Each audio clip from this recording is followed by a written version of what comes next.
And so, it begins.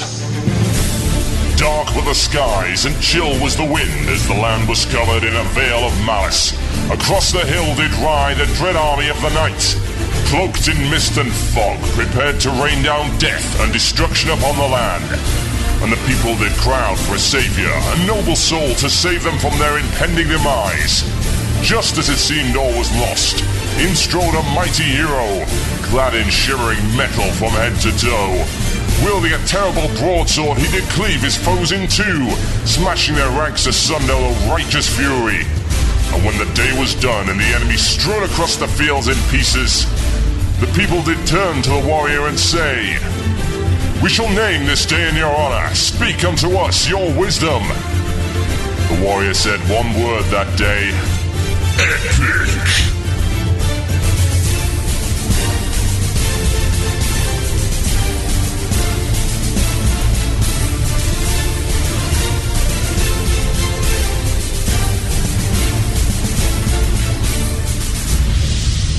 One man, one murloc, one giant angry badger.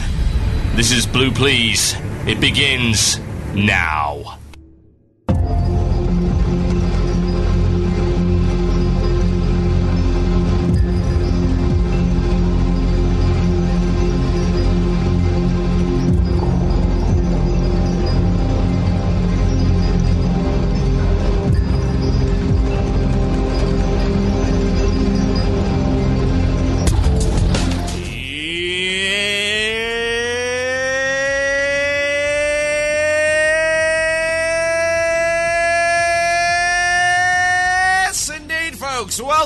Welcome to Blue Plz on WoW Radio with my... Breathe, TotalBiscuit, breathe. Welcome to my show. The date today is the 6th of March, 2009. It's a Friday. It's Blue Plz. You know it. You love it. I certainly hope so. What have we got coming in for you in the show today? Exciting stuff. Oh, yeah. Blizzard announced a shoutcasting contest, and I'm very excited by that. It's like, ooh, legitimacy. And the shoutcasting contest involves shoutcasting over a particular piece of video footage. And this video footage is a 3-minute arena match. Now I thought, I could enter this because there's like a 30-inch monitor and it's going to be awesome. And I thought, well, okay. But they're letting you, like, retake it as much as you want and refine it and cut them like, this isn't how you do shoutcasting, so I throw down the gauntlet. I do so right now to anybody listening. Hi, Anyone? I'm Stephen Warkings. I love listening to Extremities Domestic. What the hell was that? Let's try that again, shall we? I have no idea what just happened. I actually hit a random hotkey. Let's try it again. Anyway, yes, shoutcasting live is a really good idea, as you can clearly see when you accidentally press buttons. Right. Anyway. I throw down the gauntlet to anyone who is entering that contest. Shoutcasting is supposed to be done live. If you actually wanted to do it for real, you would have to be able to do it live. You would have to be able to call the moves out as they happen. That's why it's called play-by-play and not an after-action report. So, I throw down the gauntlet to you and I say, do it live. Do it live. No editing, no rubbish like that. Do it live. That's exactly what I'm going to do.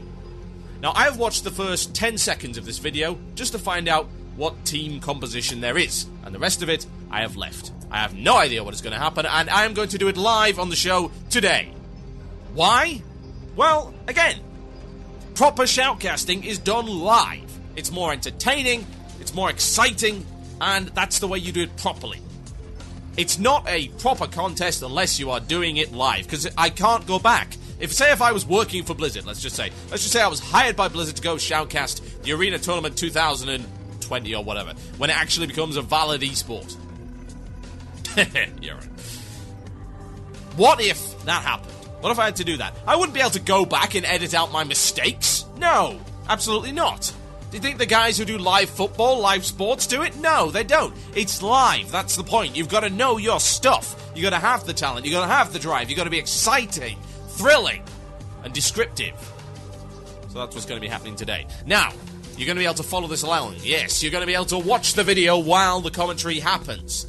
To do that, go to WCRadio.com. You will find a link on the front page. That link is to the Blizzard downloader, which will download a 100MB AVI. If you're having problems with that, go to the IRC channel. Click the chat button on our site, or put IRC.MMOIRC.com, # WOW radio into your IRC client of choice. Head on over, and you will see that our IRC representative is providing a mirror for this particular video. This particular broadcast thingy that we're going to be doing is going to be happening in the next hour, about an hour from now. So, when it does happen, by all means, you should hopefully, I would imagine, have the video by then. What I'll do is I'll give you a 5-second countdown, you all start the video, and in theory, it should be in sync. Indeed, in theory. We're going to do it, it's going to be experimental, it's going to be fun. And it's also going to be a reminder that tomorrow, a brand new show, the Saturday Night Main Event, the trailer for which I'll be playing a little bit later on in the show, is coming up with the one and only Emperor, the only guy who is more old school as regards to WoW Radio than me, back after a 3+ year hiatus. It's going to be awesome. Looking forward to that. Play-by-plays of Warcraft 3 from the ICE Esports League, as well as other RTSs coming up in the next few weeks. It's going to be great, so make sure you tune into that. It's at 9 PM EST, that's the American time, tomorrow on WCRadio.com. And if you miss it, we can, of course, give you the podcast. Now, enough of that silliness. There is today a special guest in the channel. He goes by the name of Fred. And I'd like to say hi, Fred, because Fred is from a blog. Yes. A blog by the name of Underground World of Warcraft. Now, I'd like to give you the link to this blog, because I found this blog relatively recently, and I was intrigued by the concept. Turns out that 5 guys met... I should say guys, that's not technically true. 5 people met by accident. All from different backgrounds, different ages, creeds, colours, and all that good stuff. And they decided that they'd start doing a blog, and the theme of their blog is podcast reviews, particularly WoW podcast reviews.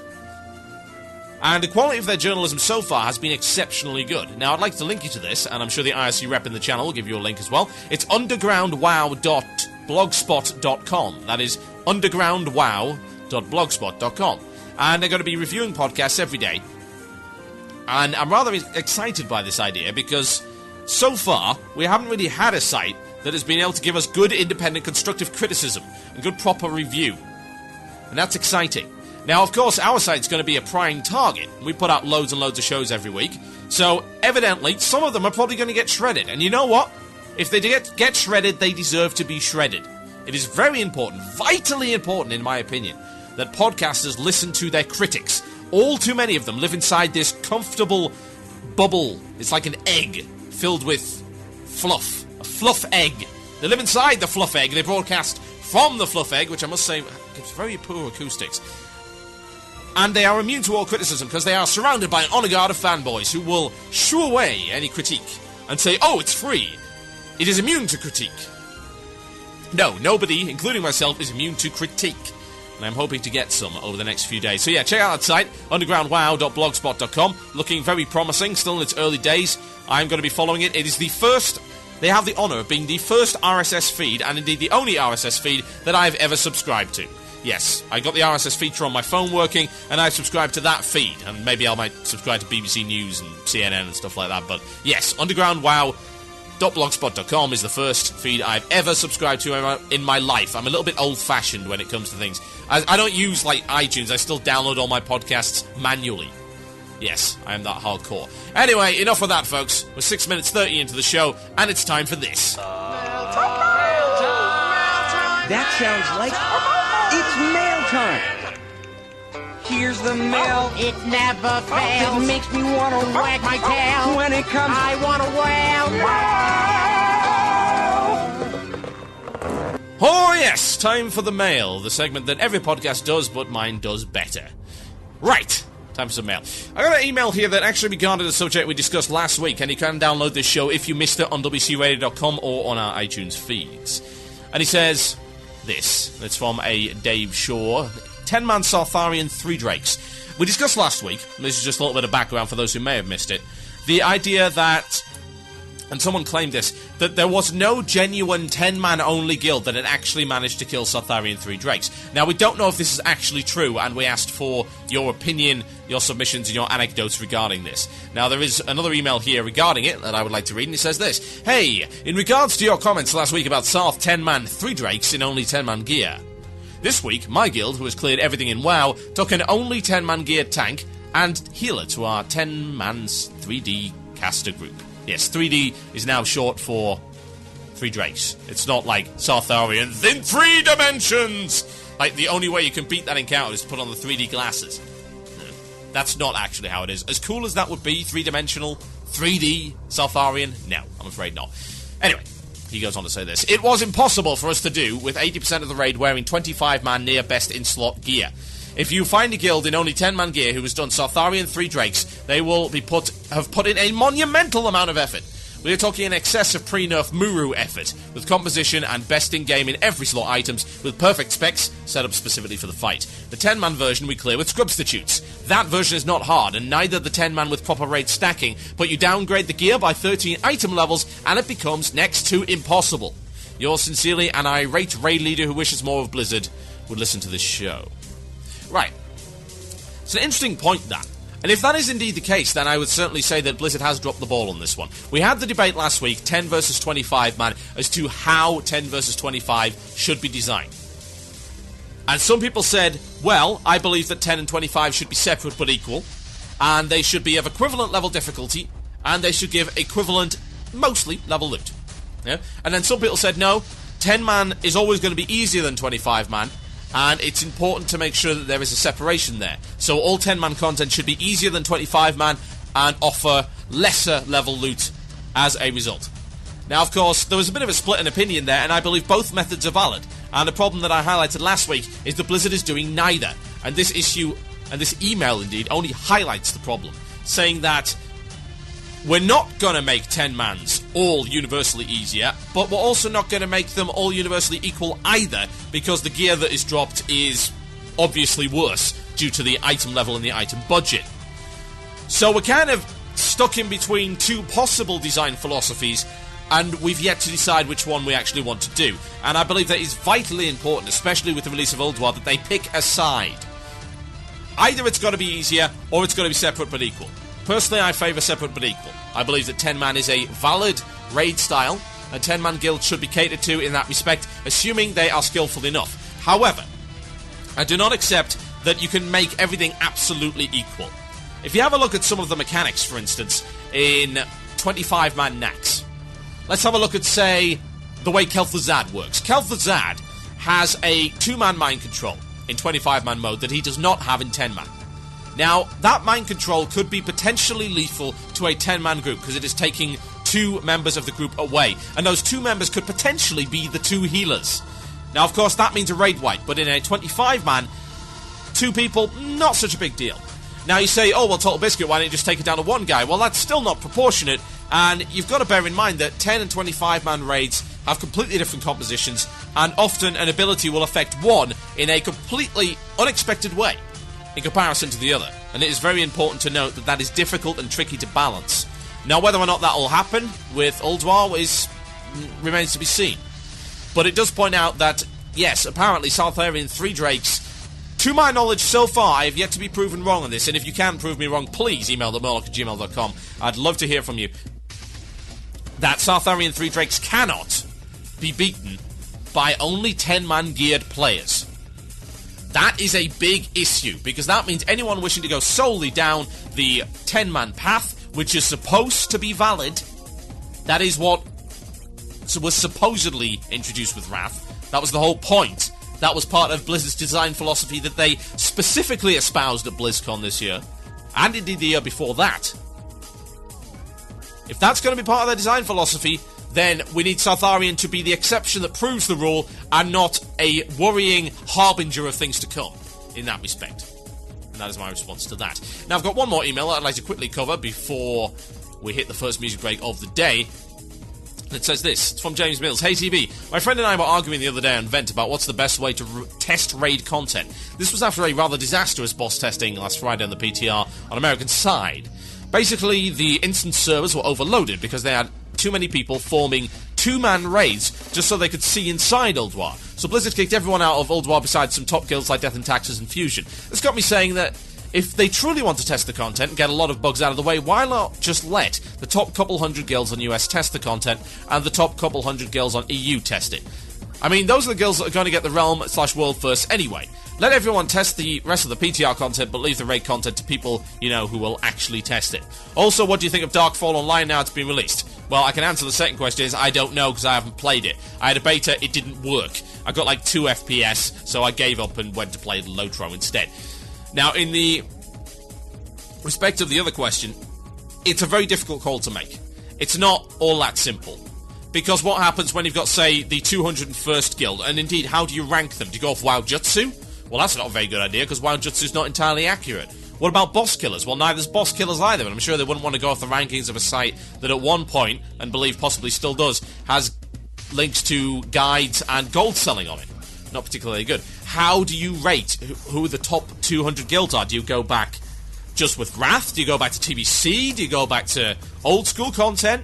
Pre-TBC? Who knows? There's no way to really make that decision, and it's a little bit too arbitrary for my liking. Now, I do agree that the people who should be in the instance are the people who are testing. As far as I'm concerned, yes, you should kick out 2-man groups, 3-man groups, anything that is not a viable group from the instance, because they are clearly not testing the content. As regards to putting them all in there and giving them all free reign to learn the content, I feel that would damage the raid scene as a whole, on the basis that those top 200 guilds are going to beat the content in no time at all, I would imagine, and then are going to have nothing to do. Now, if they have nothing to do for X number of months, they're probably going to go find another game, let's face it. They're not all that attached to WoW, they might go find something else. And then, of course, the next PTR is going to come down the next top 200 guilds. And it's going to go down and down and down and down. Now, personally, I do not agree with PTR testing at all. I believe this, from the bottom of my heart, that if the biggest, most well-funded PC game development studio on the planet cannot test its own content, then something is horribly wrong. Because that is what they are paid to do. We are not paid to do that. Indeed, we pay for the privilege of trying out content that, to be honest, I don't want to see. I don't want to know the tactics, but I'm going to know the tactics before Old War comes out. Some of my guild are already, probably right now, on the PTR testing. And I can't stop them from doing that, and I certainly can't blame them. They want to get as much of a leg up as they can. But would not it be nice? Would it not be nice, for once, to bring back the mystery of World of Warcraft, to bring back an area that people don't already know how to do 500 times over and hasn't been data mined to hell? Would it not be nice to bring back that sense of wonder and the sense of achievement that comes from killing something that nobody else ever has even seen, let alone beaten? Would that not be wondrous? I ask you.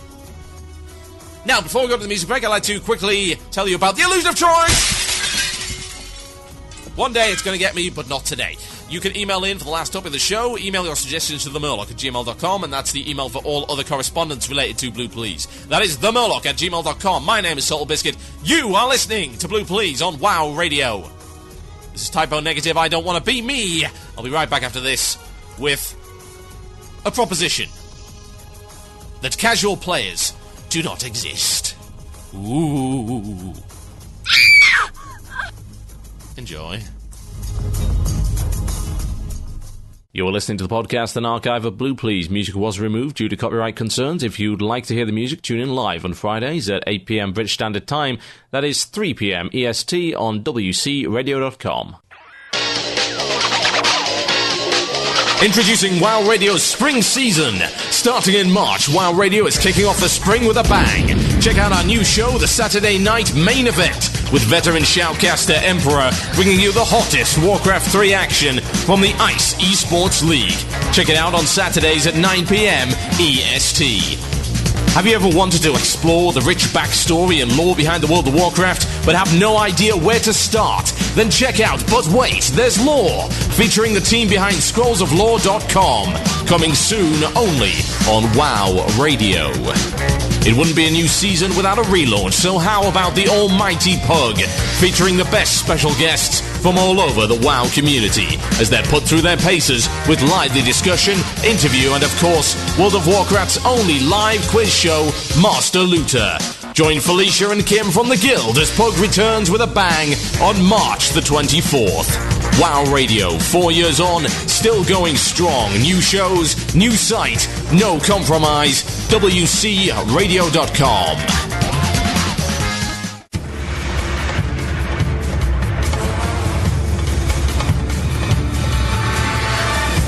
Yes, indeed, folks. the sounds of Typo Negative and the sounds of TotalBiscuit here on WoW Radio. It's Blue Plz, it's Friday night. It's wonderfully entertaining for me, anyway. I don't know about the rest of you. Some of you might not like it. In which case, you're very, very mean. That's all I can say. No! None of that self-pity from me. It's time for some content, folks. Let me throw out a little bit of a proposition for you. See if I can get you riled up. Maybe say something controversial, because Lord knows I never do that. Casual players do not exist. There, I said it. Just wait for that to sink in for a little while. Casual players do not exist. Now, what exactly is my basis for such a ludicrous remark? Well, let's have a look at it. Now, the next two segments of the show are kind of going to be linked together. The next segment I'm going to talk about is actually badge rewards and the history of raid content and accessibility, but it's going to mix together somewhat with this topic. Because there used to be a pretty solid definition between hardcore and casual. And that definition was basically raider, non-raider. That was back in the day. That was a long time ago now. And you might ask, well, what was the difference? Why was a casual player a non-raider? And why were hardcore players raiders? Well, let's have a look at the attempted definition of casual.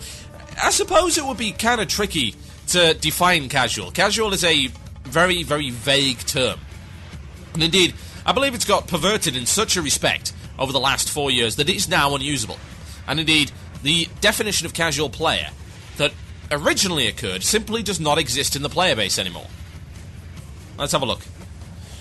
Back in the day, raids had a rather high threshold of accessibility, and that threshold was created for two reasons.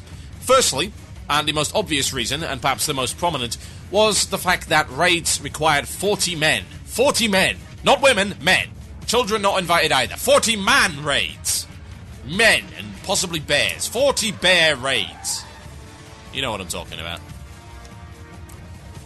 That's a little bit of a problem. You can't really organise 39 other people on a whim. It's not something you can generally pug, and indeed, pugging didn't really happen for a while for raids. That and the fact that they also had attunements on a lot of the raids. Black Temple? What am I talking about? Blackwing Lair required an attunement. It wasn't a very big attunement, but it was an attunement nonetheless. Molten Core required an attunement. Onyxia required an attunement. And indeed, they got rid of attunements somewhat for Zul'Gurub, AQ20 and AQ40, although I suppose you could count the world event for Anchorage as a server-wide attunement.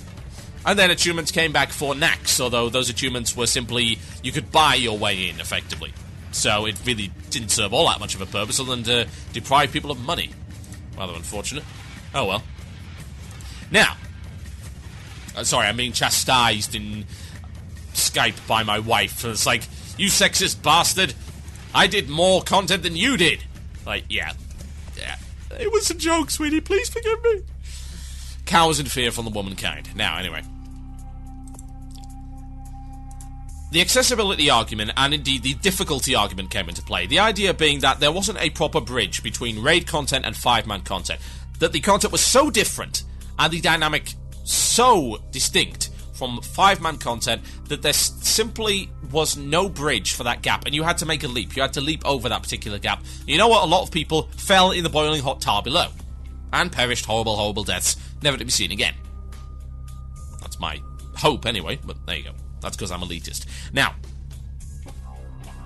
that was bridged somewhat with the introduction of Zul'Gurub. And Zul'Gurub gave the opportunity to raid with 20 people, but even then, it was initially quite difficult. It was tuned relatively hard. It had a lot of trash as well, and some of the trash was kind of vicious. At the same time, they kept bringing out more 40-man raids, Blackwing Lair being even more tricky, and indeed, the first boss of Blackwing Lair was actually the first pull of Blackwing Lair, and it was a monumental rooster block for many people. It was hugely challenging. There was no way in a million years that a guild that hadn't cleared Molten Core and had a lot of raid experience previous could even think about beating that particular encounter. It was so incredibly different as well. It was very, very challenging. It was certainly not tank and spank by any stretch of the imagination, and its name was Razorgore the Untamed. Go check on WoW Wiki for the mechanics of that fight, and you will see just how unique it really is. It was, in fact, the first vehicle fight in World of Warcraft. Yes, indeed, the first vehicle fight. I am not kidding. Go have a look at it. I'll be doing a retrospective on Blackwing Lair sometime later in the season, no doubt, when Arcanist Belt actually beats it. Now, those who did not raid were considered casual. And indeed, back in the day, and I was listening to a couple of old shows a few days back, just to see kind of how far the show had evolved, I was fighting for the cause of progressive content. And indeed, progressive content was implemented. Whether or not my shows had something to do with that, well, we can only be hopeful, and certainly I hope that someone was listening at the time when they came up with that idea. And Reputation Grinds and the Silithus set of content was introduced. And more Reputation Grinds have been put in since then, and I'm sure some people will thank me for that, and some people will hate me for that. And then most people will think, well, it probably wasn't his idea anyway. Those players were considered casual players, and indeed that stuff was considered casually friendly. Now, PvP was not considered all that casual friendly back in the day, as it is now, for instance, because it was incredibly time-consuming to get anywhere. It had a tiered ranking system, from rank 0 to rank 14, and the gear that you gained access to was dependent on your rank. It's quite similar to the way that, say, the arena system now works, in that you have to have a certain personal rating. Now, back then you had to have a certain rank. The problem was, it wasn't on the basis of the 1500 plus or minus system that is currently in place in arenas, whereby it's supposed to measure your relative skill in comparison to everybody else. All this system measured, the old rank system, was how often you were able to PvP, and indeed the rank 14 players played for ludicrous amounts of time and organised in pre-made teams, as well as organised who would become rank 14 on that server that particular week. It was a very flawed system, although it had some attraction, don't get me wrong, but it was still very flawed for the vast majority of people and was taken out, to be replaced by a more linear pay points get epics system, which I didn't really like either, but, well, there you go. PvP in WoW is certainly a topic I don't really want to get onto too much, because I don't honestly like it all that much. Now, that meant that most casual players, most non-raiders, and we can say non-raiders because I suppose to actually do well in PvP, you also had to be a raider, because you were raiding in a pre-made team, of 10 to perhaps 40 people in the case of Alterac Valley. So you were technically a raider one way or the other. It was large group play that got you the good stuff. Now, large group play still gets you the good stuff to some degree, but since then things have changed an awful lot. Epics can be acquired via the downing of bosses in heroic instances, for instance. Instances, for instance, is a really clumsy sentence. Note to self, do not use it again. You acquire badges, emblems of heroism, emblems of valor. Indeed, the emblems of valor actually come from raids. Emblems of heroism, and the badge of justice, which was part of the Burning Crusade content, dropped in heroic instances. You could trade these in for epics, and it was a reasonable system.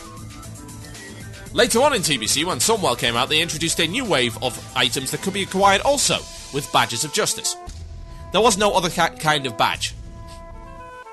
It was all badges of justice there. You know, we didn't have the two-tiered system that we have now with heroism, valor, and then, of course, conquest, which is coming with Ulduar. We didn't have that. It was one tier. The problem with that was that the badges they then introduced, the badge loot they then introduced, was more powerful. Now, I don't want to go too far into this, because this is something I'm going to be coming on to later in the program. But that gave some accessibility to epics for people who are only able to do 5-man instances, and the instances were designed to be done in an hour or under. Now, the instances have become even shorter, for the most part, in Wrath. And they also give these rewards. And so do the 10-man instances. They give these emblems of heroism. Now, accessibility-wise, you've got to have a look at just how accessible raid content now is. The idea is that they have nerfed raid content down to a level whereby anyone can enter it and have a shot. Now, the argument was made quite a while ago that Karazhan, for instance, in TBC was too hard. It was something that raiders could trounce just fine, but non-raiders were going to have incredibly difficult time with it, particularly with Morose onwards. Morose was a pretty difficult fight for anyone who hadn't raided previously. So the raiders got raidier, and the non-raiders weren't able to raid at all, because they were not given Raiding 101. Now that was, apparently, is the point of the new content. It is Raiding 101. It is designed so that anyone can go from a 5-man into a raid, feel comfortable with it, and down the bosses and get epics. Now, I have expressed my dismay and disappointment at the ease of Wrath of the Lich King content, but it has to be borne in mind. You have to keep this in your heads, that the only reason I object to that is because there is nothing else for us to do. This would not be a problem if there were 6 instances instead of 1 and 3 little ones, one of which is barely even classified as a raid. If there were lots more instances, then we wouldn't have this issue. Wouldn't be a problem. We'd be doing the hard stuff, other guys can do the easy stuff, and hopefully because they've gotten their raid 101, they will eventually graduate to the higher tiers of raiding. Now, the other way of looking at casual player is to consider the amount of time that a person has and where they can use that time. As far as I'm concerned, there are 2 kinds of schedulally challenged players, which is a term that I've just coined, schedulally challenged. One doesn't have a lot of time, and another doesn't have a lot of time in a block. Raiding requires block time. It requires you to be able to dedicate a certain amount of time to getting a specific thing done. And that is, of course, a raid dungeon. Now, that can be a problem for those who are schedulally challenged, who do not have that kind of block time. However, with Wrath, we've seen that 3 of the 4 instances can be beaten in 10 minutes. Now, if you don't have 10 minutes, MMO's probably not the best idea for you. In fact, actually, gaming, not the best idea for you. Please, I hope you're doing something important with your life. Really. Because 10 minutes? The biggest instance is, of course, Naxxramas. Naxxramas consists of 5 wings total. That's 4 wings plus Saffron's lair thing. Now, each of these wings can be beaten in under an hour. The Spider Wing, indeed, can be cleared in about 30 minutes. Some of the others take a little bit longer due to the amount of trash and the number of bosses, but they can all be beaten in under 1 hour. This counts for 10 and 25-man versions.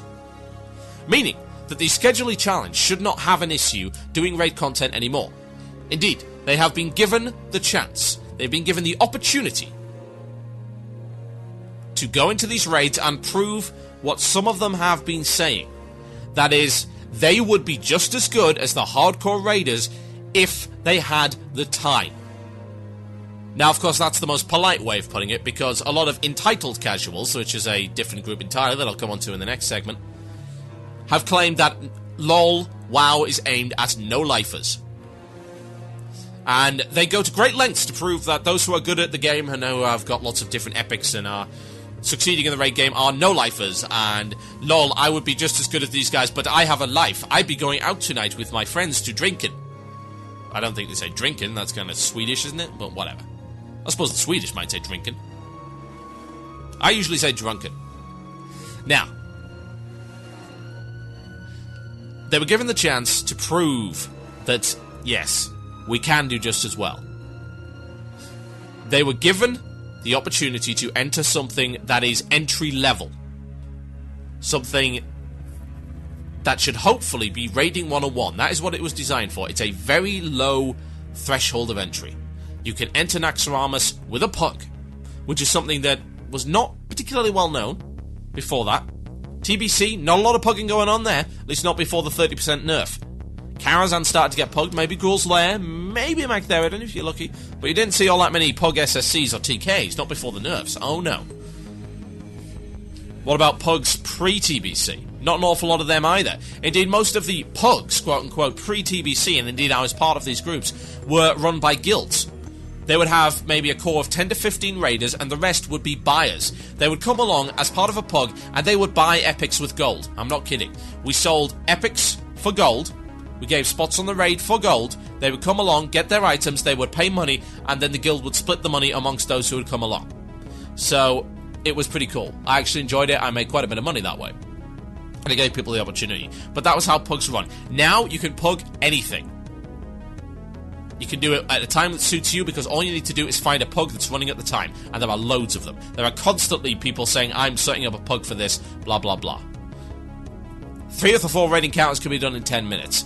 And the big raid encounter can be done by splitting it down to wings. You don't have to do every wing every week. Or maybe you could split the wings over 4 or 5 days. You can do that. That is why, as far as I'm concerned, casual players no longer exist. There are simply those with less time and those with more time. They both have equal access to the content, and they both have equal opportunities to prove their mettle. Now, whether or not they do that is really entirely up to them, and I don't believe that Blizzard should cater any more to the casual quote-unquote playstyle that is obsolete, well out of date, and should not be wielded as it is, as a weapon, against those who are actually good at the game. My name is TotalBiscuit, and you're listening to Blue Plz here on WoW Radio. I'm going to play some Scar Symmetry for you. The name of this track is Fear Catalyst. I'll be right back after this. Enjoy. You're listening to the podcast, an archive of Blue Plz. Music was removed due to copyright concerns. If you'd like to hear the music, tune in live on Fridays at 8 p.m. British Standard Time. That is 3 p.m. EST on WCRadio.com. Yes, full tier 7, complete clear of all TBC instances, saw Tharian 3 Drakes. Perfect raid attendance, very impressive, Mr. What did you say your name was? Ah, you can call me the Count. Yes, Mr. The Count. There's only one small problem. Oh, and what would that be? Well, you see, we're the Daywalkers, and... Oh, I see. It's because of my racial heritage. That's what it is it? No, I have nothing against you or your people personally, sir, but I'm just not sure we're the guild for you. Preposterous! I love sunny afternoons, see? I shall cast open the curtains and look upon this a beautiful day. I'm not sure that's such a good idea.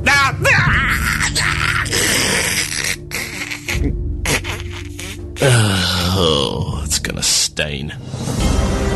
WoW should fit into your schedule, not the other way around. We are the Daywalkers of Draktheron US, and we are a serious afternoon raiding guild. We are recruiting experienced players whose schedules favor raiding in the afternoon Eastern Standard Time. We raid on weekdays, and our first pulse starts at 1:30 EST, that's 6:30 GMT. If you're serious about raiding but having trouble finding an alliance guild that suits your schedule, then you should check us out at daywalkersguild.com. We require 75% raid attendance and Ventrilo with a working microphone. If you fit the bill, then head over to daywalkersguild.com or speak to an officer in-game on Draktheron US. Oh, can someone get the janitor in here and clean up this mess?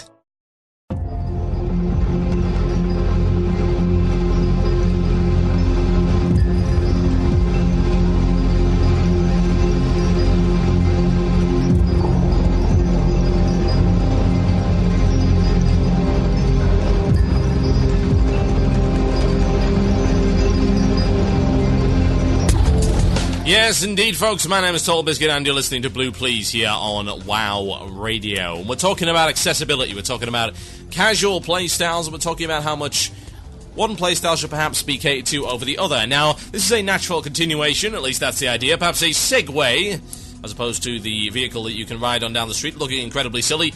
It is a segue from one segment to the other, and we're going to be talking now about badge loot, and the idea that perhaps, just maybe, there needs to be a little bit more of it. At least that's what the EU forums have to say.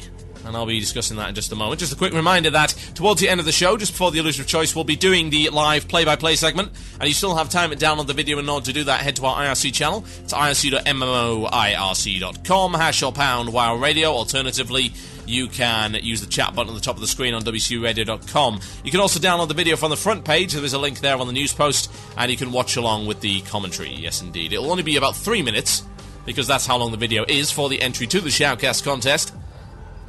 But it shall be 3 minutes of epic. Yes! I did just say epic. Almost didn't find it there, but yes, I'm on the ball. Oh yeah.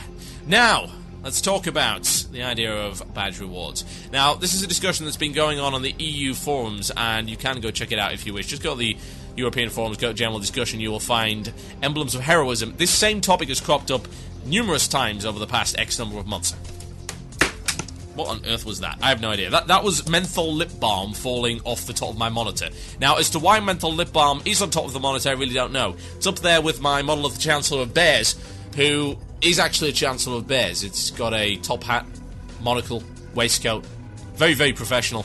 Very political. I agree. I think he's a little bit left-wing. Actually, no. If you turn him around this way, I suppose he'd be right-wing. Anyway, let's talk about this. The idea behind this is we've got all of the emblems of heroism loot, so thereby we should be entitled to more. That is the argument being put forth by certain members of the community. And this thread has come up over and over again. And the same argument is peddled over and over again. Now, this thread inevitably leads one way and one way only. And the particular destination of this runaway thread is always the station of fail. That is, hey, let us exchange emblems of heroism for emblems of valor. It always ends up there, and that never ends well. Usually because when I see it, I go red. Literally. I like a bull. I see red, and I charge. And it's horrendous. And all manner of awful things happen. Oh yes. Do not antagonize the bull when it comes to 25-man raiding. That had nothing to do with what I was saying. Now, the issue here is that whether or not heroism should be exchangeable for valor in any respect. This is one way of kind of plugging the gap of, oh, there's not enough heroism gear, so let us have access to valor at a reduced rate. Now, of course, that doesn't solve the problem at all. What you want, what you are looking for, you're looking for something else to spend your time on and spend your emblems on. Say you've got 200, 300 emblems. If you're running all 10-man content on a week-to-week basis, you have probably acquired most, if not all, of the good heroism gear that you need. There is not a massive amount of it. Let's face it. Some of the stuff's great. It's like, in 10-mans, you probably won't get a better offhand than the, the emblem of the Violet Citadel or whatever it is. In fact, I think that's actually the second best offhand in the game for offensive casters, and the only one better than that, at least according to maxdps.com, was the Surplus Limb, which I am proud to say that I do own. Otherwise, I would have had that 25-man offhand. And this is the same as TBC, if you remember correctly. There were some exceptional offhands available from the TBC Badge of Justice vendor. Now, just because you have run out of gear, does that mean that you are entitled to get access to more? In my opinion, and this is something you've got to bear in mind, that now with the accessibility of raiding the way it is, badges are meant to supplement your gear and plug gaps in it. Say, for instance, you get really unlucky on drops. Say you never get the Surplus Limb. The Surplus Limb has a relatively low drop rate. I've actually only seen it drop twice in my entire raiding career in Wrath. I got one of them, some other guy got the other. Say you never get the Surplus Limb, what are you supposed to do? Hang around with nothing? No, you'll of course take the next best thing. It's the same as crafting at this point in time. Crafting serves a similar purpose. I actually have a crafted item in the form of the Titanium Spell Shock Ring. There is only, I believe, there are 2 rings that are better for me. One is so similar that it's not even worth buying, and that's of course the Kirin Tor ring, which can be acquired for 7.5 bajillion gold. And the other one is an item from Kel'Thuzad 25, which again has a low drop rate and is a high demand, very desirable item because it is best in slot. Best in slot is always desirable, and therefore there's a lot of competition over best in slot when it does drop. So a lot of people will choose to go for the next best thing, and that is very wise. Now, that does not mean that the gear is designed to completely outfit you and bypass raiding entirely. Indeed, you will notice the slots available. Some of them, and this is something I do actually object to, on both tiers, it is possible to get 2 different items of the tier set equivalent to the kind of badge that you are spending. Say, for instance, you've got Emblems of Heroism, you can buy tier 7. It's 10-man / 5-man heroic badges, therefore you get 10-man / 5-man heroic gear. Yeah, makes sense. Now, in the case of Emblems of Valor, you can get tier 7.5. Tier 7.5 stuff, of course, got from Emblems of Valor, which is got from where? Yes, you guessed it, 25-man instances. Now, of course, that's going to be changing with Ulduar because all of the difficulty is moving up a step. Therefore, 10-man Ulduar is going to give badges of Valor, whereas 25-man Ulduar is going to give a new tier of badges, which is the Emblem of Conquest. Makes perfect sense to me. If you are capable of doing, say, if Ulduar 10-man is equivalent or more difficult to the current 25-man content, then yes, absolutely, it should be giving 25-man level gear. Not even a question about that. Now,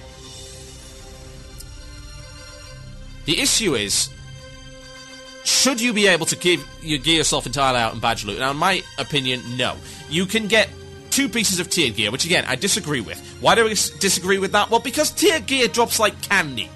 I mean, seriously, have you not noticed how much drops? Tier gear is easy to get. You do not need to buy it. I suppose the idea was, oh, well, let's get people get to the 4-piece set bonuses as soon as humanly possible. Okay, I kind of get that, but really, what's the point? The funny thing is, I don't actually recall getting...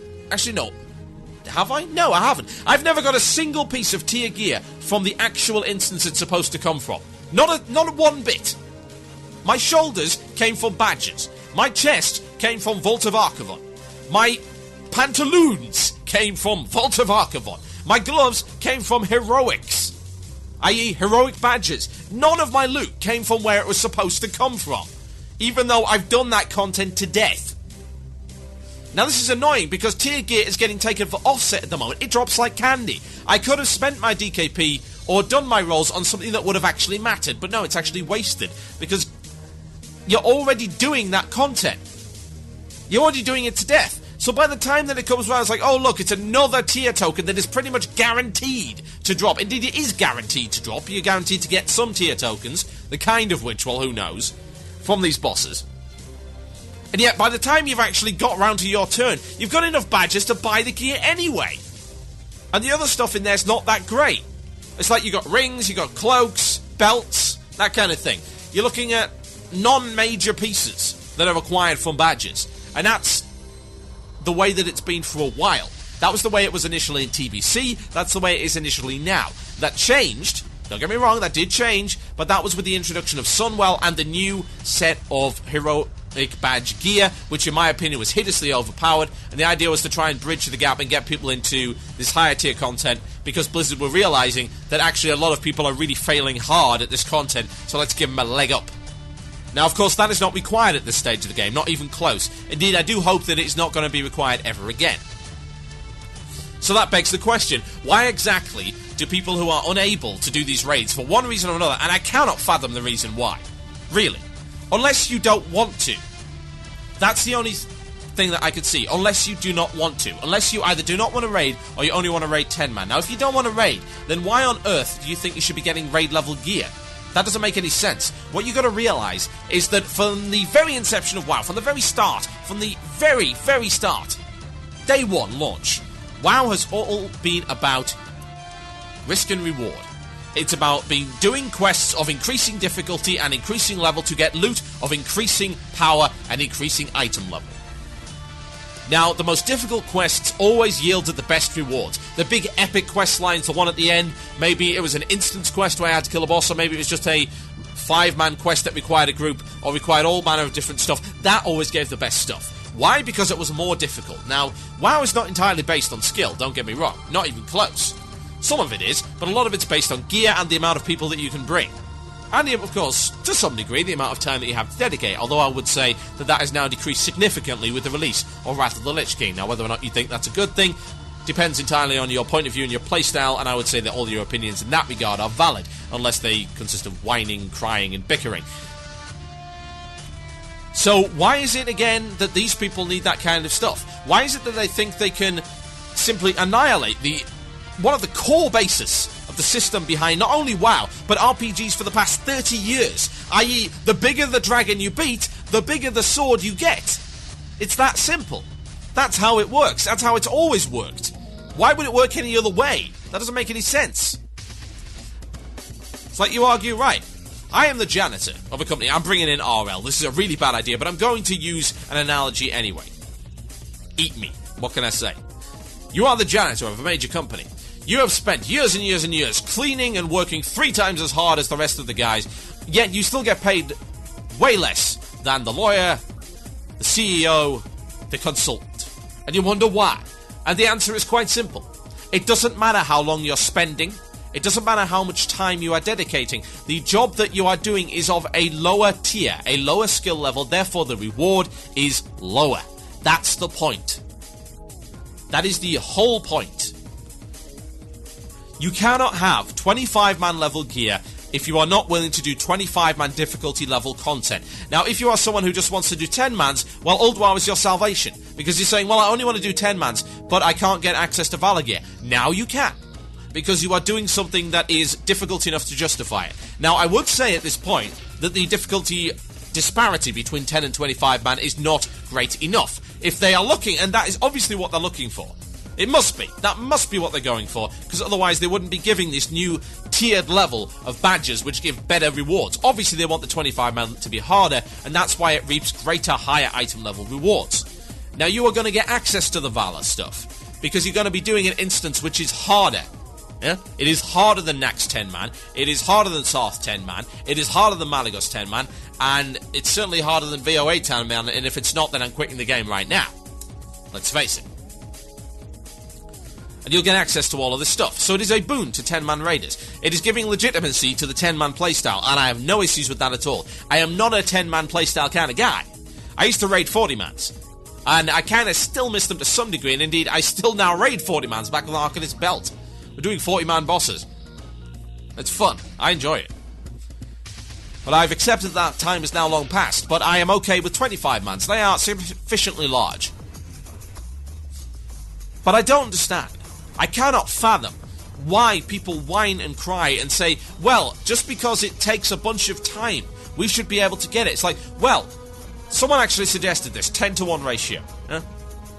No, kid you not, 10-to-1 ratio, Emblems of Heroism to Emblems of Valor conversion. They suggested this. And they're like, well, it would take us 250 emblems to get something that would normally take 25.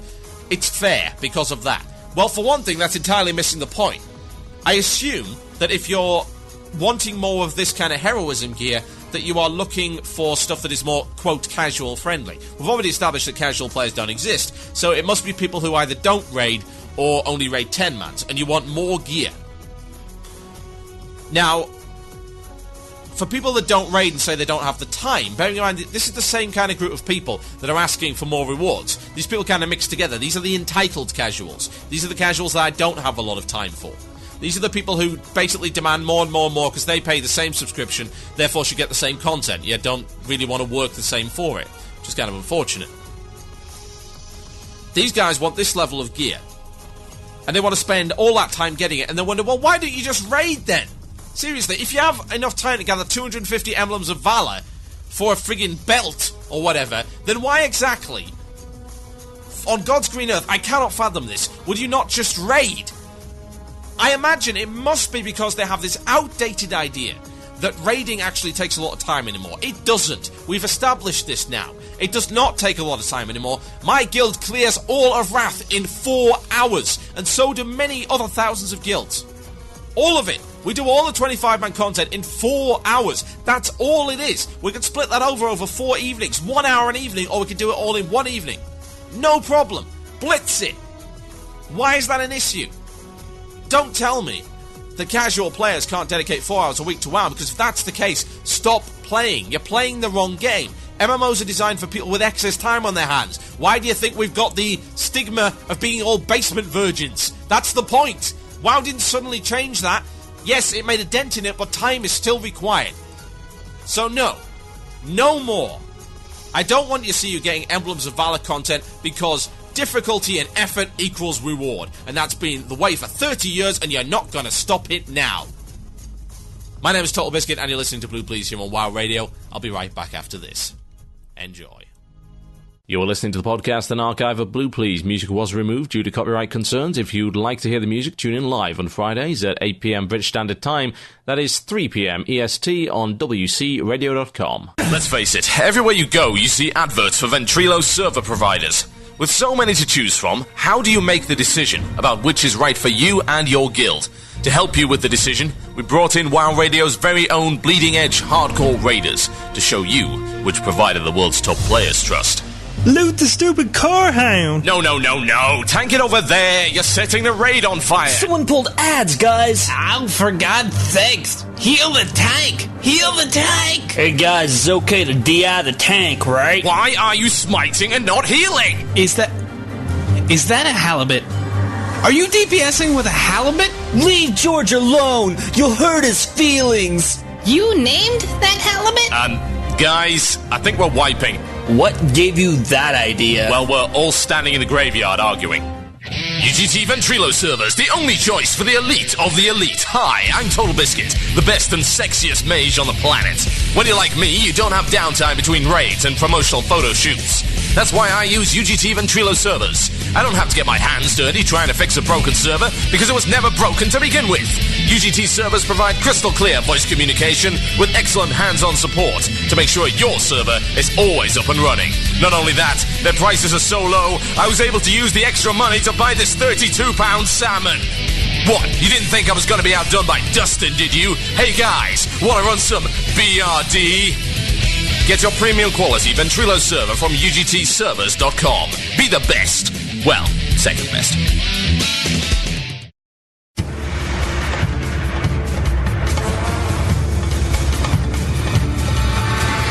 Yes, indeed, folks. You listen to Blue Plz here on WoW Radio with myself, TotalBiscuit. Now, we have lots of content to cover, so I'm going to get right on with it. Just a quick reminder that we will be doing the Shoutcasting thing just before the Illusion of Choice. So it's going to be coming up right after this segment. If you do not already have the video, go to wcradio.com, get the download link quickly, or get into the IRC by clicking the IRC chat button at the top of the screen and get the download. You're only going to have about 15 minutes to get it if you don't already have it, and if you don't already have it, then you should have been more prepared. You'll never be a Boy Scout. Now, I have an article here that I would like to discuss. We're going back to an old favourite of mine. I love this because it's so ridiculously stupid in every respect. And of course we're talking about the idea of WoW as an addiction. Oh yes. Recent report somehow managed to get onto major news networks. One must assume that either they are incredibly dumb, or they just didn't have enough stuff to fill in their days in between the ads. Who knows? But it managed to get on major cable networks. It indeed also managed to get itself into the most wonderful, the best, the most literarily fantastic, is that even a word, example of journalism everywhere, the Daily Mail. Oh yes. The best, the best, the best. Now, this article originally came from The Local, which is Sweden's news in English. Assuming that people in English care about Sweden. Evidently we do, to some degree. Now, it's from a foundation called, and let's see if I can pronounce this correctly, Stiftelsen Ungdomsvård, or Youth Care Foundation. All the Swedes are probably emailing me right now saying, TotalBiscuit, that was horrendous, you've butchered the English language, please go kill yourself. And if they said the English language, they'd of course be wrong, because that was the Swedish language. And they said this. They work to advocate active alternatives to gaming, and they described the game as the cocaine of the computer games world. They have described it as the most dangerous game in the world, and, quote, according to Sven Rollhangen, who I assume is here to pop you up, he says this: there is not a single case of game addiction that we have worked with in which World of Warcraft has not played a part. Now, there are some interesting, this whole thing was kind of spouted off by the fact that in November 2008, a boy in a town called Laholm in southern Sweden had been admitted to hospital after collapsing following a 20-hour World of Warcraft binge. Now, evidently, of course, this was blamed on the game, and not the fact that he spent 20 hours doing a single activity which involved sitting still and staring at a very bright radiation-pumping screen. Of course, that had nothing to do with it at all. Evidently, it must have been the game. If you do anything for 20 hours, you're going to fall over. Good lord. Unless, of course, you're a hardcore like me, in which case you do it after 36 hours. Yes, LAN Party Diablo 2 for the win. Now, the point of the matter is that you cannot blame the game for someone who does something incredibly stupid. Sitting in front of a computer doing the same thing for 20 hours, yes, might make you fall over, especially if you've forgotten essential things like eating, drinking, going to the toilet, sleeping, breathing. All of these things are relatively important for the whole thing known as living. Little bit important. It does actually vary, the story of this. This particular paper said it was 20 hours, someone else will send it to 24, who knows. Anyway, that's not the point. Now, the foundation was founded in 1991 and works with all types of addiction, and since 2007 this has included computer games. The group runs the help website Spelfritt.se. Yes, which I assume is neutral, just like Sweden. And of the 2,000 calls received by the foundation in 2007, that's not a lot of calls. 170 concerned computer games. Now, this is the big thing coming up right here. This is the end of the article. According to the Swedish National Institute of Public Health, which is also known as Folkhälsoinstitutet. The problem with computer game addiction is large in Sweden, although there is currently no medical diagnosis of the condition. Okay. Let me just read that again for you. I'm not going to try and pronounce that. I'm not going to butcher it anymore before my Swedish fans hunt me down and have me killed. The problem with computer game addiction is large in Sweden, although there is currently no medical diagnosis of the condition. No medical diagnosis, eh? I wonder what that could mean. Oh yeah, it doesn't exist! It's pseudoscience! It's not real! That's the point! This is the point. Why is this at the footnote of the article? This should be at the start. The first thing, it should be this. World of Warcraft is as addictive as cocaine, this society reports. And the first line should read this. There is currently no medical condition, no medical diagnosis of the condition known as computer game addiction. None. It doesn't exist in the terms of, science and medicine. These two things which I believe are relatively important.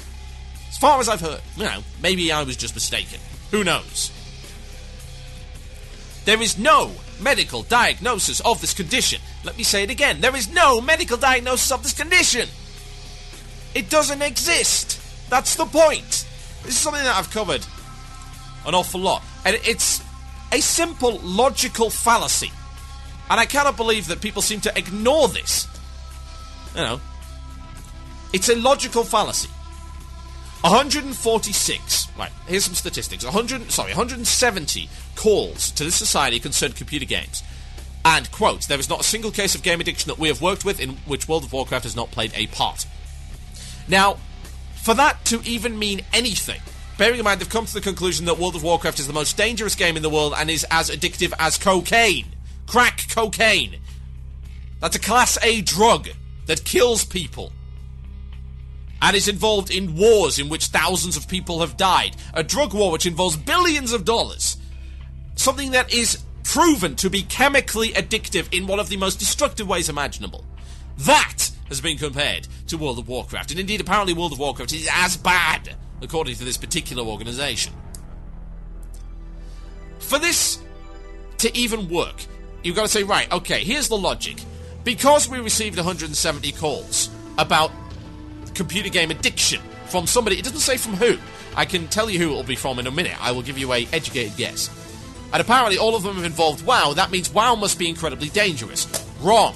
Because one, that assumes that computer game addiction exists in the first place, which indeed there is no medical diagnosis of the condition, therefore it is pseudoscience. It is a guess. It is a theory not entirely backed up by fact. Maybe when the NHS comes around and says, actually, yes, it's real, it's been researched, and here's the science behind it, then maybe I'll agree with it. Now, because all of these have concerned World of Warcraft, that means that World of Warcraft therefore must be addictive and must be destructive. That's the logic. That is a logical fallacy. Simple as that. Yes, 170 people have called this foundation in 1 year. That 170. That's not a lot, is there? Apparently there's a widespread computer game addiction problem in Sweden, and yet only 170 of them can be bothered to call this foundation. Really? They must be incredibly lax about the whole thing.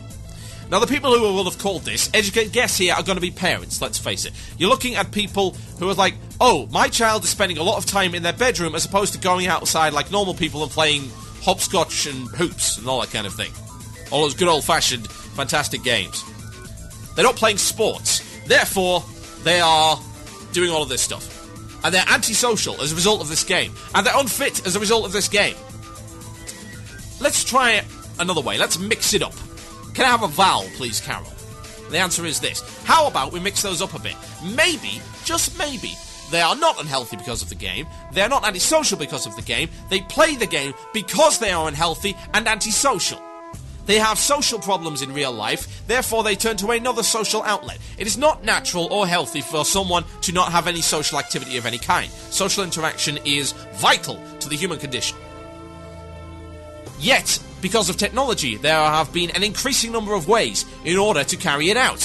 Whereas before, this kind of thing could not have happened. You couldn't talk to someone across the Atlantic 200 years ago. You had to send a letter. You couldn't do that. You certainly couldn't play games with them in real time. You couldn't have voice chat. Heck no. None of this stuff existed. And yet, the whole point is, well, there's two things. Conversing with another human being and engaging in an activity with more than one person. These are two vital social activities that most normal people, if not all normal people, that being the point, do. Now, why exactly do you think that your kid isn't too enthusiastic about sports? Maybe because he's not very good at them, and maybe because he's not very fit. There is a stigma, a massive stigma attached to people who are not good at sports, especially among children. Most of the bullying, most of the major humiliations involved physical education and sports, classically speaking. People who weren't good at football were generally not very popular. People who weren't good at baseball, not very popular. People who weren't good at basketball. People who just were not good at sports at all, not very popular in school. I know this because I wasn't good at anything. I was only good at one sport and the school didn't play it. That sport was squash. I love squash. Squash is an awesome sport. But it's the only sport that I really enjoy playing. I'm not very good at other sports, and to be honest, I'm not a big fan of them anyway. I only like squash. Now, why on earth, in a million years, would I want to, say I was a 13-year-old kid. Say it was all the way back 11 years ago in the mists of time, I was a 13-year-old child. Why on earth, in a million years, would I willingly go out of my way to go and play something I'm not very good at with people who are going to mock me for it? If I'm unfit, if I'm a little bit pudgy, I'm a little bit short, not particularly good at sports, why on earth, in a million years, would I subject myself to that? Well, especially considering you're already no doubt subjected to that enough at school to begin with. Why would you willingly go out of your way to put yourself through pain? Are you a masochist? Because last I checked, masochism is a condition, and that is a problem. No, what you will do is you will get your social outlet in another way, and the way to do that is through multiplayer gaming, because you don't have that stigma. Your appearance is irrelevant online. Your voice is irrelevant online. If you have a squeaky voice, you can just type. Your shyness, irrelevant online. You don't have to see anybody. You don't have to go face to face. You don't have to worry about body language. And you don't have to worry about being good at sports. You can be good at games instead. And yes, there is a stigma about not being good with games in gaming communities, but it's more easy to avoid. If you don't like a gaming community, you just have to press the off button. You can't do that in real life. You can't simply turn off the mockery if you're stuck at school in physical education, which you are mandated to do, and you're not very good at sports. Now, yes, I agree. Children should be certainly should be encouraged to do healthy stuff. They should be eating healthy, they should be doing physical activity, but that does not have to involve sports by any stretch of the imagination. It can involve cycling, it can involve swimming, it can involve walking, it can involve all manner of things. For God's sake, if most kids just went out and walked the dog for 30 minutes a day, they would be way trimmer, way healthier, way fitter than they are now. Good Lord, I came back from the States and I must have dropped like 10 to 20 pounds already. You know, my legs have muscles in them again. My waistline's gone down 2 sizes. Why? Because I'm walking again. I wasn't in the States because we had cars. This is the problem with the US. They're car-driven. Well, their entire economy is based on motor vehicles. Whereas here, I walk at least a mile a day, if not more, to and from work. Now, I use public transport for most of it, but a lot of it I do walk. So I'm fitter, I'm healthier. I don't have to take part in sports in order to do that. No, I come home and sit on my arse all day and play WoW. Does it mean I'm not fit and healthy? No, because I eat properly and because I'm walking. You don't have to do sports. Kids who don't want to get involved in sports generally have made that decision themselves. It's not because they are unaware of sports existing. Now, just because they're playing a lot of games does not mean they are addicted to said games. That is their pastime. That is their pastime, and that's what they want to do. I spend a lot of time playing games. I don't get jitters when I'm away from the computer. Sure, I might want to play games when I'm not at the computer. That's natural. I enjoy doing it. If I'm at work, why on earth would I want to be saying, oh, work's so awesome. I wish I could stay here instead of going home and playing Dawn of War 2. No! Absolutely not. That's ridiculous to assume that that could even be the case.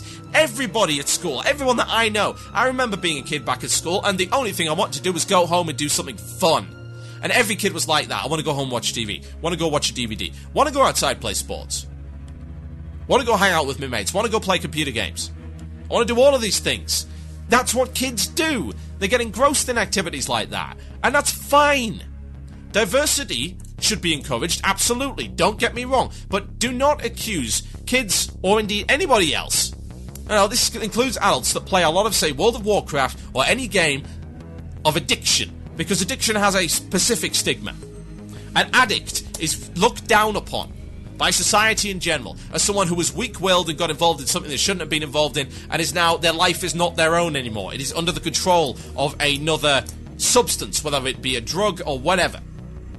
They are looked down upon. There is a stigma attached to it. Attaching that stigma to someone and saying that this is something you can just cure, you cannot cure that. You cannot cure somebody's personality. If someone is shy, you can't just go ahead and cure it. You can't pop a pill and say, I'm not shy anymore. You can encourage them. That's what you should be doing. Encourage them to diversify, but do not attach this label and this stigma. Do not make them feel guilty for doing something that they want to do. It is vomit-worthy. It is utterly unhealthy. And I cannot believe that anyone with morals could possibly, in a million years, want to attach that stigma to a child. You are an addict. You have allowed yourself to get to this level. You are the lowest of the low, and we're now going to fix you with drugs. It's a disgusting idea. Absolute disgrace. I would love any guy from that foundation to come and debate me on this issue. I really would. Because it is absolutely disgraceful. Indeed, anyone who wants to debate me on this issue, email themurloc@gmail.com. We will set it up. I am always up for a challenge. My name is TotalBiscuit, and you're listening to Blue Plz here on WoW Radio. When we come back after the break, it's time for play-by-play. Oh yeah. I'm looking forward to it. Hopefully you are too. I'm going to play you a little bit of Within Temptation. This is The Howling, and I'll be right back after this. Enjoy. You're listening to the podcast and archive of Blue Plz. Music was removed due to copyright concerns. If you'd like to hear the music, tune in live on Fridays at 8 p.m. British Standard Time. That is 3 p.m. EST on WCRadio.com. Ladies and gentlemen of World of Warcraft, I got a question for you. Let me ask you something. Are you tired of the grind being too much of a grind? Are you tired of needing 24 of your closest friends to go see all the new raid content in World of Warcraft? Well, maybe you need something different. Maybe you need something more exciting. Maybe you need something more old school. Hi, I'm the Emperor, coming to you live every Saturday night from 9 to 11 p.m. Eastern Standard Time for the Saturday Night Main Event. We're going to broadcast play-by-play action for you of Warcraft 3, Empire Total War, Dawn of War, you name it, all the very best in the RTS genre will be bringing to you live right here for your entertainment. So go tell your friends, go tell your neighbors, go tell the fat kid who brings your mom her donuts that right here on WCRadio.com every Saturday night, 9 to 11 p.m. Eastern Standard, we'll be bringing the Saturday Night Main Event. It's going to be fun, it's going to be wild, and I can't wait to get started. I will see you here starting March 7th. 9 to 11 p.m. Eastern Standard Time. Can you dig it? Can you dig it? Can you dig it?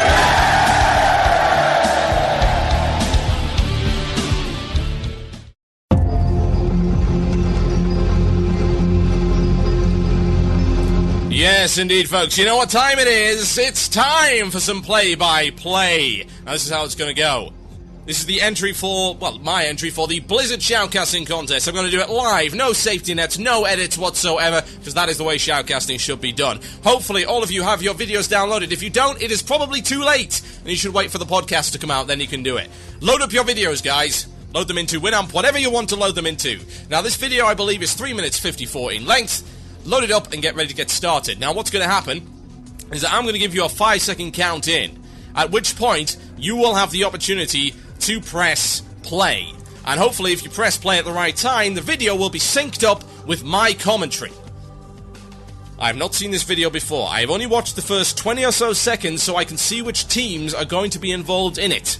Yes, indeed. That is all I've watched. I give you my pledge, my solemn vow. No safety nets. No tricks. No edits. This is how we roll. Either this is going to fail monumentally, or it is hopefully going to be a huge success. It's funny, because I'm the guy who always claimed that esports, especially with arenas, would never take off. So the only person who can prove me wrong is me. So let's get ready to go. Ladies and gentlemen, boys and girls, are you ready for this? I certainly hope so. Get your videos ready. I'm going to fade this music out, put on something a little bit more appropriate. At least, when we're ready to start. Get your videos ready, folks. And start your videos in 5, 4, 3, 2, 1, start. Ladies and gentlemen, boys and girls, nubs of all ages, let's prepare for ponage! Yes, indeed, folks, you are joining me live, TotalBiscuit, with the World of Warcraft 3v3, Season 2 evilness, that is the Arena Tournament. We've got the first team right here, the Horde team consisting of Horde, Discipline, Priest, by the looks of it, a Horde Warlock, and an Arms Warrior. And on the other side, we've got Resto Druid, we've got a Gnome Warlock, and a Gnome Warrior, ready to duke it out. The only difference, of course, being between these two teams, the racials and the healers. That's what it's going to decide the particular difference here. Looks like we've got a Soul Link Warlock and an Arms Warrior, Resto Druid, Discipline Priest on the other side, and we are ready to go. Let's fire it up here on WoW Radio. It's the Arena Play-by-Play. Buffing up and getting ready to go. Mounted up. And off we go. It's, of course, the Blade's Edge Arena going up onto the top there with the Horde team on their way. And we see it flanking around to the right with the Tauren Warrior and the first fires, the first shots going off there with a debuff. A Curse of Agony, by the looks of it, cast on the Gnome Warlock, with the Gnome Warlock engaging there, and the Tauren Warrior going after the Priest, and the Priest attempting to flank around there to get line of sight. And we're looking at the health bars here. Everything seems to be pretty equal. Little bit of damage done to the Tauren Warrior, easily healed there by the heal of the Priest, and charging in there after the Resto Druid. Got a Fell Hunter on the Resto Druid, pretty smart there. Got all the curses and dots going on there, and the Warrior engaging the Druid in an attempt to stop the heals over time, but it's not happening at the moment. Certainly not the rest of the Druid actually sitting on full health, and by the looks of it, 65% mana as compared to the other team with the Priest on about half mana at this point, and the Warlock going very, very low indeed. So early in the fight, not so good at all. Warrior there engaging Warrior, not doing all that much, and then charging in again after the Priest. We've got the Warlock behind there, trying to line of sight and engaging, chasing after the Resto Druid, and then, of course, being engaged again by the Gnome Warrior. We've got a lot of damage there for the Warlock. Warlock taking hefty damage, and is just saved there by a quick heal by the Priest, but the Priest is running a little bit low on mana, going below 50% threshold, and more damage done to the Warlock there. Warlock almost out of mana. Going to cause it an awful lot of problems if they attempt to use the life tap to get that mana back. That would be very unfortunate indeed. Quick life drain there on the Gnome Warlock. Not an awful lot of life actually taken back there. We've got red flashing warning signs on the Warlock. Warlock almost down. Quick heal there by the Priest. And the other team looking incredibly strong at the moment, I must say. Health levels very high. A lot of mana there. Resto Druid showing his efficiency. And a quick drain there by the Warlock, attempting to drain the other Warlock of some life, but the Warlock's sitting on full health but no mana. Not an awful lot of use there, I must say. Well, the Tauren Warrior engaging the Gnome Warrior again for some inexplicable reason. Not entirely sure why he's not going for the Clothy there. Warlock on low HP. Can they take him down? Yes, they can. Warlock down on his backside. Utterly ridiculous. Never seen anything like this before whatsoever. We've got the Alliance team there sitting on, by the looks of it, 3 people with relatively good HP, a lot of mana there, and the Priest running incredibly low on mana at this point. Disciplined Priest, low on mana, used all his tricks, and a lot of draining going on there. We've got the Gnome Warlock on top of the bridge, has got a very good view, and down goes the Priest, right down there, absolutely annihilated, and only the Warrior left. Warrior going down, being beaten to death, and that is it. That is the end of the game. Well done, fantastic play there by the Alliance team. My name has been TotalBiscuit, and you have been watching live play-by-play Arena World of Warcraft.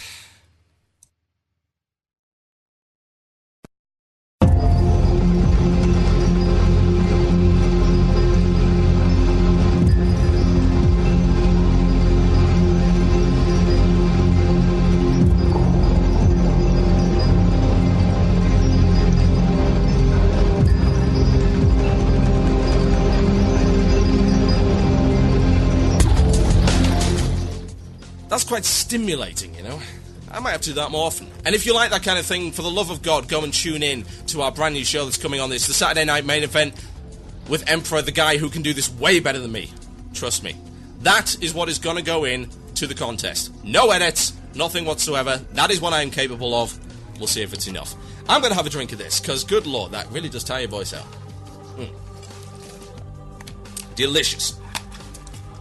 That was a new experience for me. I've done play-by-play before, but I've never done it on an actual WoW PvP game. I've never been a fan of the WoW PvP meta game kind of thing going on there. The mini-game, as it's called, but kind of enjoyable. I should do that again. Right. We're not done yet, folks. Oh, no, we're not done. It's the illusion of choice!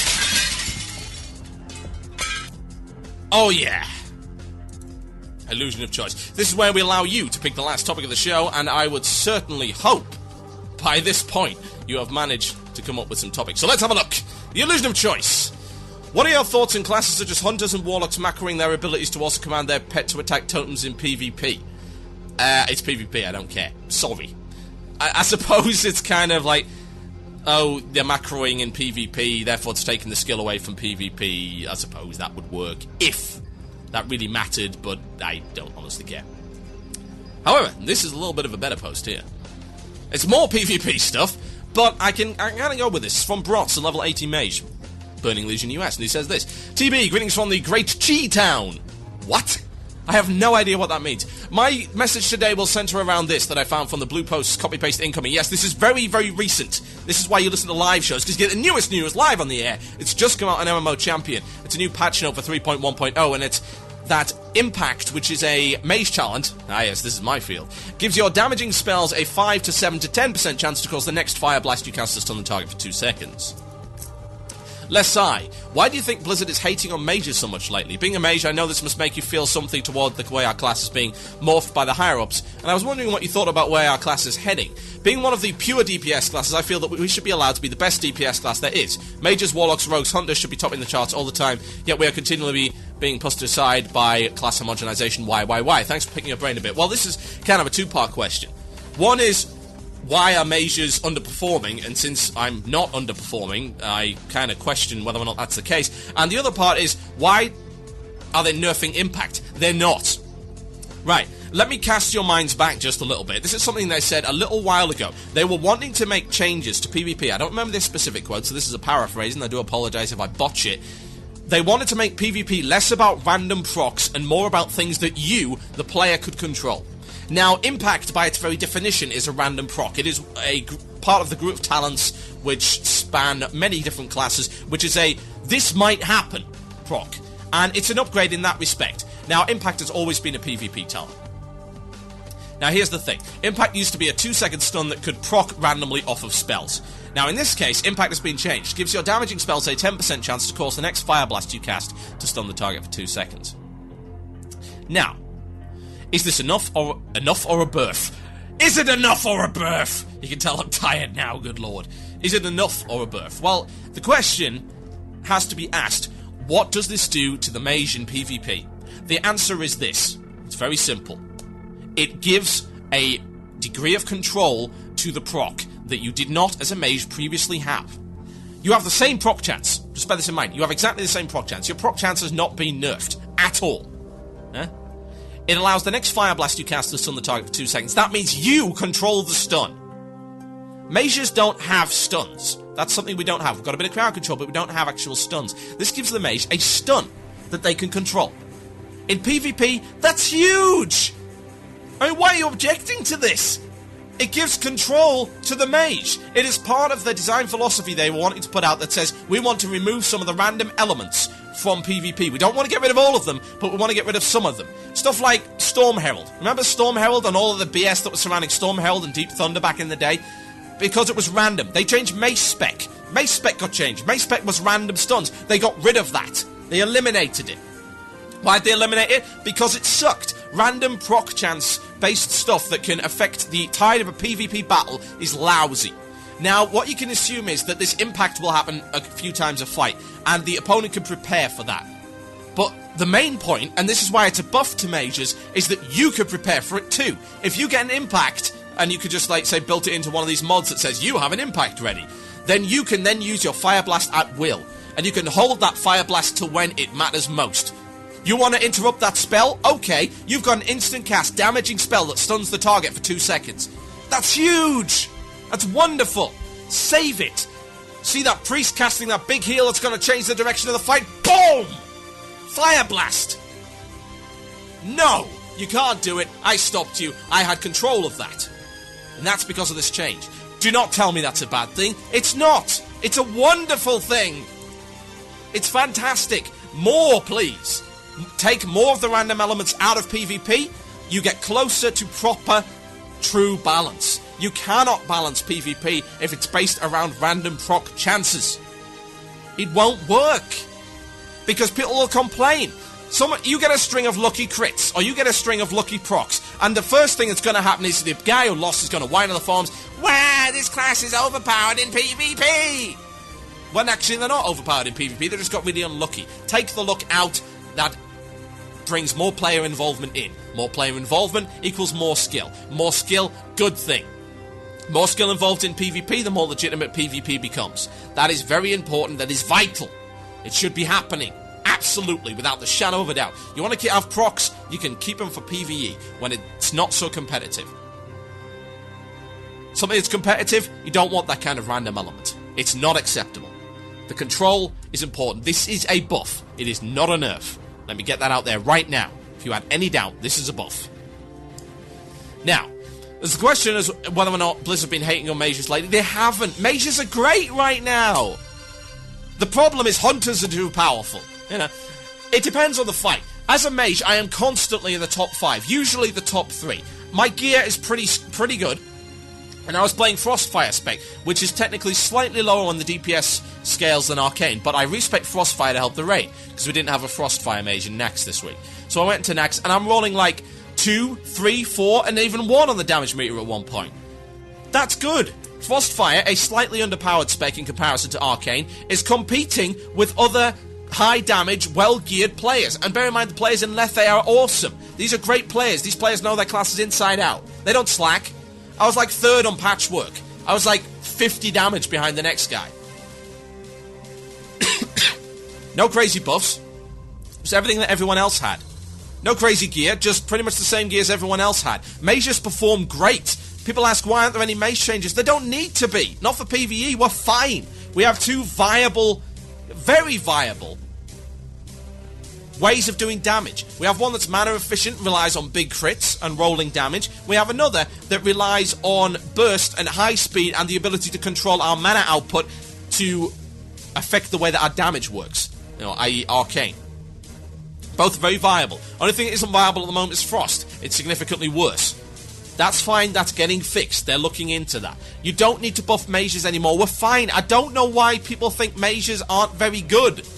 I don't understand. Yeah, our crowd control abilities have been nerfed. Now, that's fine.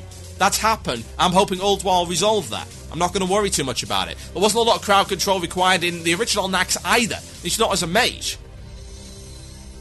There's no change there.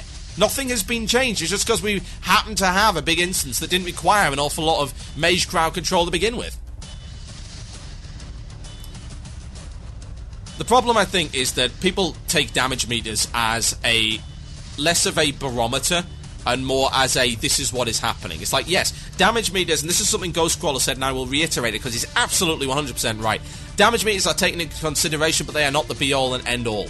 They vary. I vary in DPS from fight to fight. There's some fights where I think, oh god, it sucks to be a mage right now, and then there's other fights where it's like, yeah, I'm rocking out 6,500 DPS. I am awesome. Look at the size of my damage meter.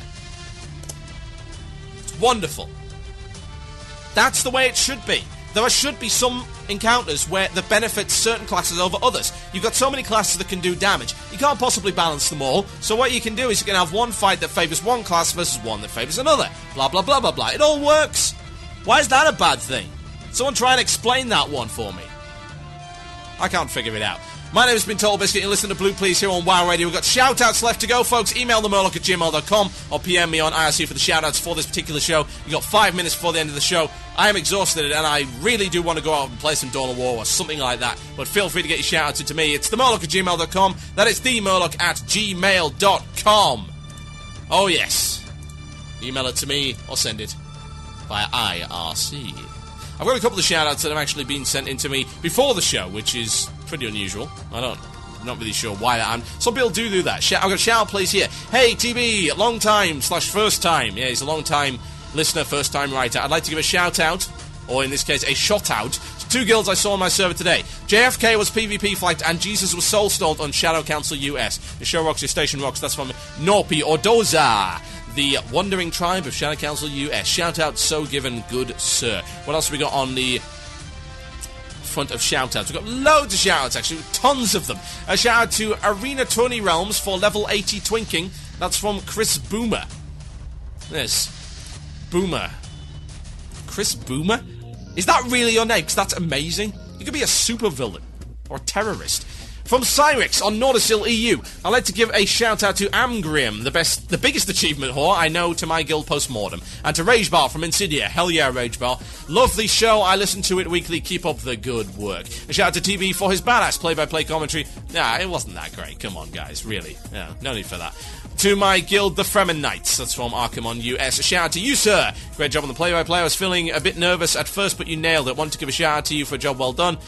Seriously, stop with this. No. It wasn't that good. Also, Cheetown equals Chicago, apparently. That's from Model 80 Holy Pally on Gilneas US. Well, I learned something today. Also, if time allows, I'd like to shout out to my guild, Stark Raving Mad. Great group of people who gave me a new home after returning from an 8-month grape. Fantastic. An 8-month grape. I just said 8-month grape.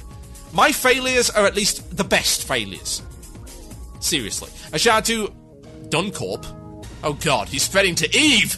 That's from Himeta.